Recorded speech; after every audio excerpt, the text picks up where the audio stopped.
Hello, my name's Sarah Delaney and I'm the Research Support Officer with Health Research Charities Ireland, and I'm going to give you an overview of the HRCI HRB Joint Funding Scheme and how it works. So what is the HRCI HRB Joint Funding Scheme? It brings together members of HRCI and the Health Research Board, or HRB, to fund patient-focused research. It co-funds research projects of key relevance to member charities. The HRB provides dedicated funding and primary grant management responsibility, and HRCI provides the first point of contact for the scheme and manages charity involvement. So what makes the HRCI HRB Joint Funding Scheme unique? It's a unique scheme with no known international parallels. It has a very high relative success rate, with an average of 60% of projects submitted to the HRB approved over the last 5 years. It's open to almost all types of research and is particularly beneficial for rare disease research. It has a strong focus on PPI, and it was the first HRB funding scheme to include public, patient and carer involvement PPI reviewers on the review panel. It has high impact compared with other HRB schemes, and overall it promotes patient-focused research and builds capacity amongst HRCI members. So how is the scheme funded? HRB provides 50% of the cost of a successful project, and the charity provides the other 50% of the cost. For very small charities whose revenue is under 150,000, the HRB provides 75% of the cost of the project and the charity 25%, and it should be noted that the HRB's contribution is paid directly to the research institution. The HRB makes a €1 million annual contribution to projects funded under the scheme, and each award is worth up to €300,000 combined charity and HRB funding for projects from 12 up to 36 months. The eligible costs covered by the scheme include personnel costs excluding tenured staff, student stipends and fees, direct running costs and dissemination costs. So, in terms of types of research supported by the Joint Funding Scheme, almost every type of research relevant to patients is funded under the scheme. This includes patient-oriented research, such as research that focuses on better results for the patients, and examples include new cancer therapies, testing for early detection of diseases such as Alzheimer's disease, or improving treatments for infectious diseases. Health services research is also funded under the scheme, and this is research focusing on the delivery of healthcare services in Ireland. This includes investigating hand hygiene in hospital workers, examples such as self-management of chronic conditions such as chronic pain, or transition from child to adult care for people with chronic illness. Population health research is research that focuses on the prevention of ill health and promotion of well-being, and examples of research funded in this category include prevention of disease, such as those linked to obesity, or inequalities in access to GP care in Ireland.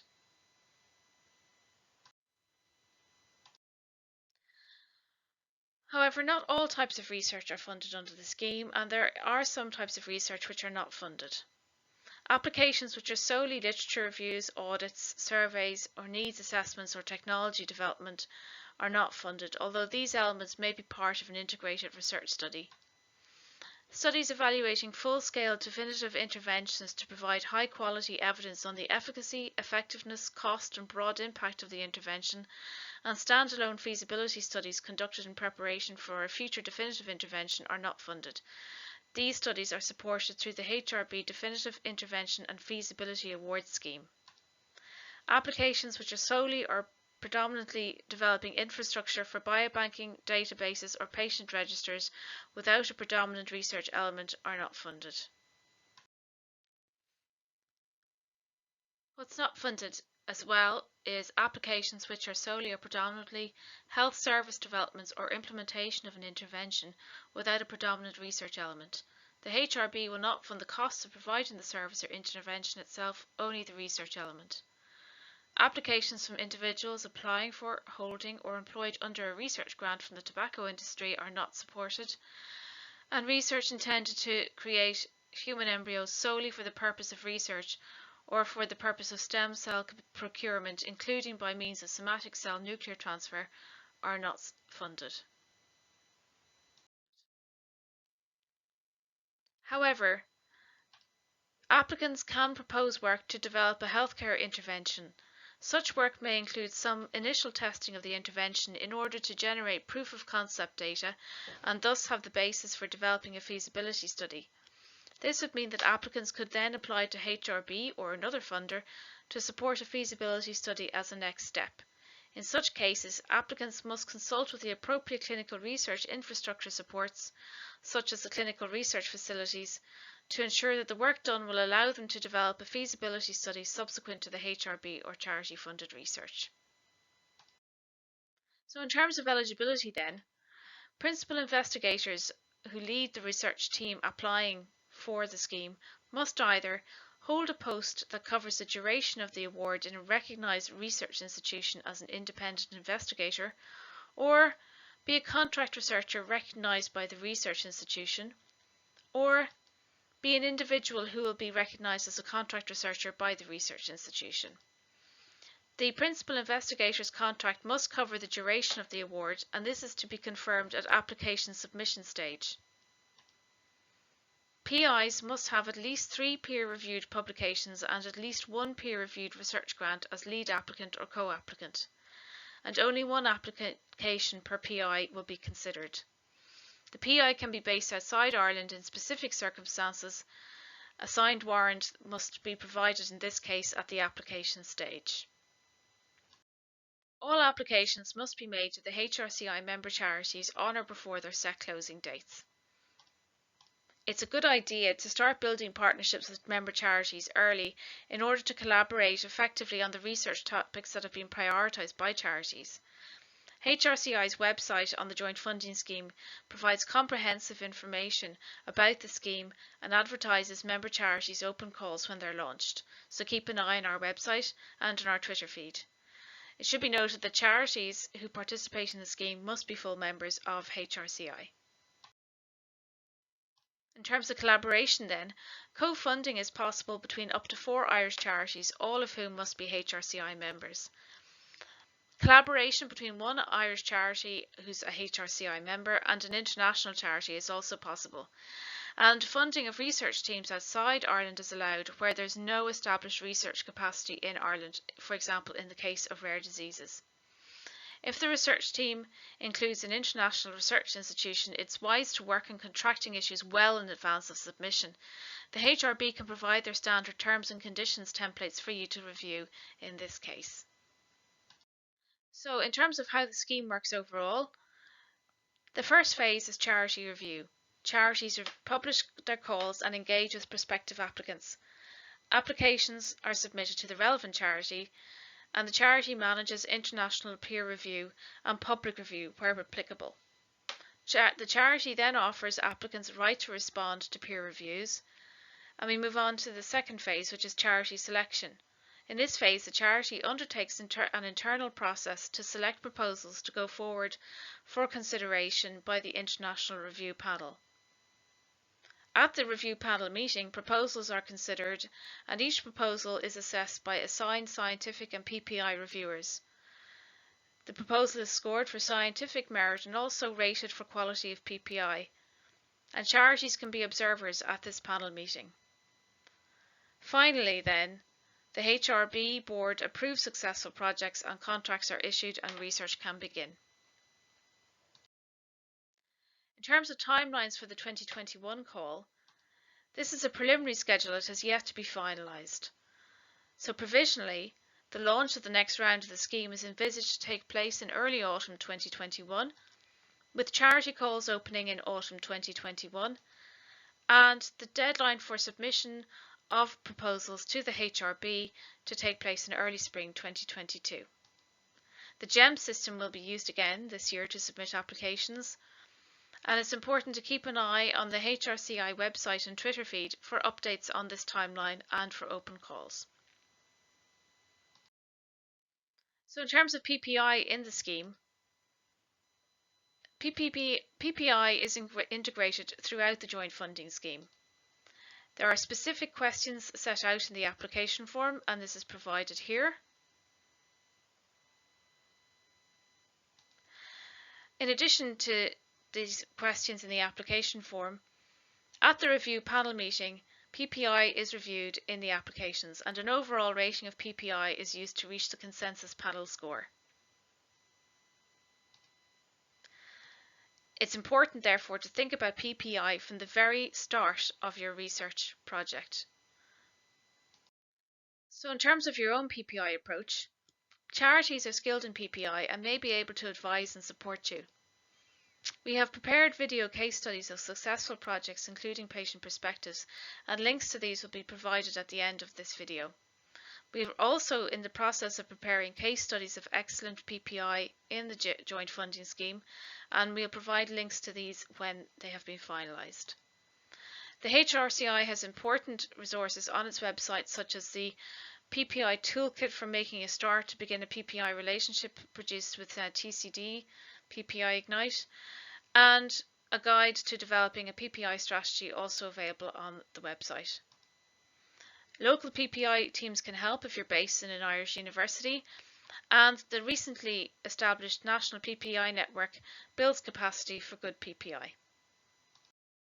So final tips for you to take away with you.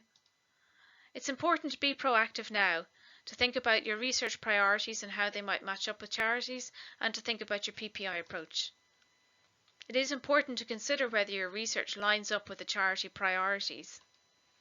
And it's important not to continue unless you're serious about patient and public benefit. Researcher priorities may be different from charity priorities. You should start giving thought to the PPI section of the application, and it would be important to line up an experienced research design and statistics expert if this is appropriate for your research, because many projects fail at panel review due to poor methodological or statistical design. So for further information, you can go to our website hrci.ie and our pages on the Joint Funding Scheme, which will provide you with information on timelines, open calls, how the scheme works, and who to contact to get more information. You can also go to the HRB website on the Joint Funding Scheme, which will give you details of the opening and closing dates, open calls, guidance for researchers, guidance for charities, FAQs and timelines. Alternatively, you can contact me, Dr. Sarah Delaney, Research Support Officer with HRCI, by emailing sarah@hrci.ie. I hope this presentation has been useful. Keep watching to get some other perspectives on the Joint Funding Scheme, including Minister for Health, Stephen Donnelly, Dr. Mairead O'Driscoll, Chief Executive of the HRB, our members, and HRCI CEO, Dr. Avril Kennan.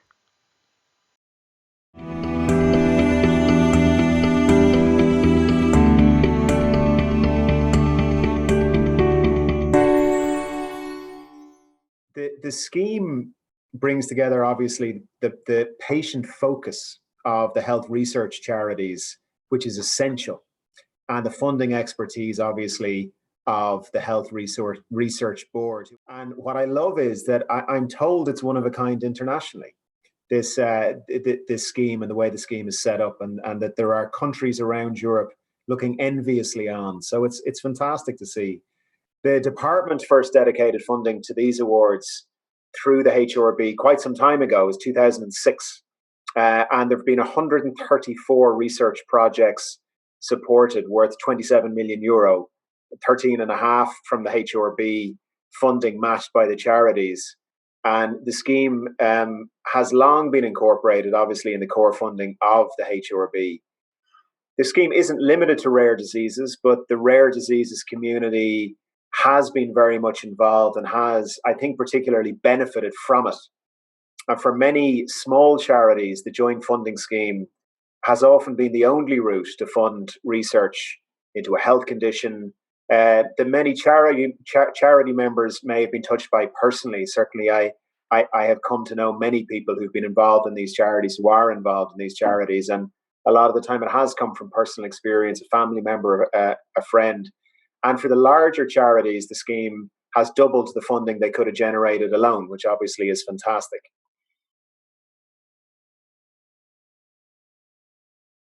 I suppose the 50-50 aspect of this, it makes it so much more feasible. ASI is a charity, and there are so many well-deserving projects that we would just love to fund, but we're limited. And so, but this really is excellent value for money for us. You know, the fact that, you know, it's 50% coming from the HRB and 50% from ASI, it's so much more feasible, and we're really excited about it.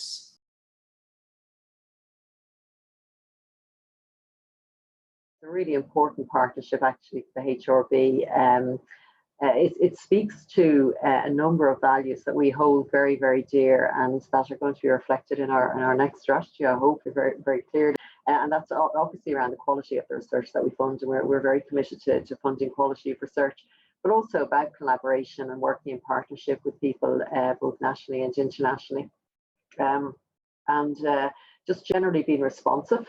So being responsive to the needs of people and the needs of patients and the public, and the needs of the research community as well. And also to being inclusive. So it's really, from our point of view, an excellent partnership. And of course, people know we have a very strong commitment in the HRB to public and patient involvement, and we've been promoting that message for quite a while. So it speaks to all of those things, and for that reason, we value it enormously. I mean, Breakthrough is a national charity, but we're 100% funded by donations and fundraising done. So Breakthrough are really happy that we can leverage extra funding. So we're actually doubling the value of any donation that is being made to Breakthrough through partnering in this type of scheme. But equally, HRB are doubling their investment in research. So that is very important as well. With a little bit of advice for any researchers who interested in applying in future years. So if you don't already have a link to a charity, have a look at the membership page of HRCI and see if there are any charities in a relevant area. There may not be, but if there are, we'd encourage you to reach out early. Even if they don't have funding for the next round, those conversations can be really helpful in building the relationships going forward. Also think about the patient and public involvement, the PPI, early, as that will be assessed by the decision-making panel. And also to say, and I'm going to be blunt here, if you're not intent on really making a difference to patients through your research, this is not the scheme for you. Our member organizations understand very well the importance of career progression and publications and conference presentations, but ultimately their focus is to make a difference for patients. And unless you've worked in a charity, it really is hard to understand what a tough and relentless job fundraising is. So every euro really does need to be put to good use towards patient benefit. On the flip side, if you want to make sure your research has real world value, then there's no better scheme than this. Your research will be funded in the context of what a charity has deemed important to the people they represent, and your connection with the charity is also likely to add value for your research in numerous ways.